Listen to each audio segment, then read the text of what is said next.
Adom TV Premtobre Kasee no so adehye wo Bibiani Old Town eni Zongo ene mining community se wo Bibiani anwea so bekọ emensimu watoye Western North nene wo mo frɛ Asante Gold Corporation se wo mo na wo mo sika bi ni tichu apomudimo no o meboa wo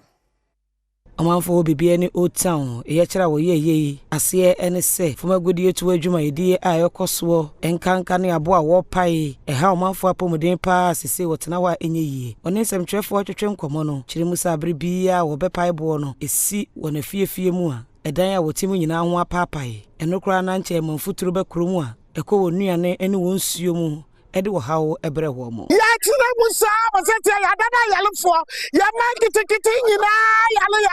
na afedi na nunu achiblas mu amu ye amaya blas mu afedi ye wu bebia ye dia ne ye bibia nyina aka buai man se fura kuye na se mfutuo no mudi kuye enti se sia no yese aha na ya ba no ya ba se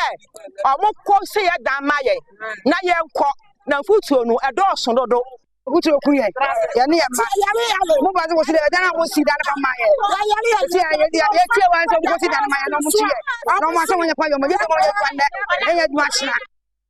Enwechi assemblyman o Bibiani Zongo abatobro no so Zakari Mubari enso de to former godie to Asante Gold Mines adwumayeko no anim se be ya onko bia foforo ya o manfo so eho ebeto wo mo sari ya bese omo ye nyina etietia isa kasatenti na twam yese omo kwa settlement no yede emfa maye etietia no na yede ye twen esi the that's one allowance enough is enough afono ya 3 years ni ti Omani nyina obi apare settlement isa empa dwuma ye mpa hwe ye pare settlement na mo kwa maye tiawa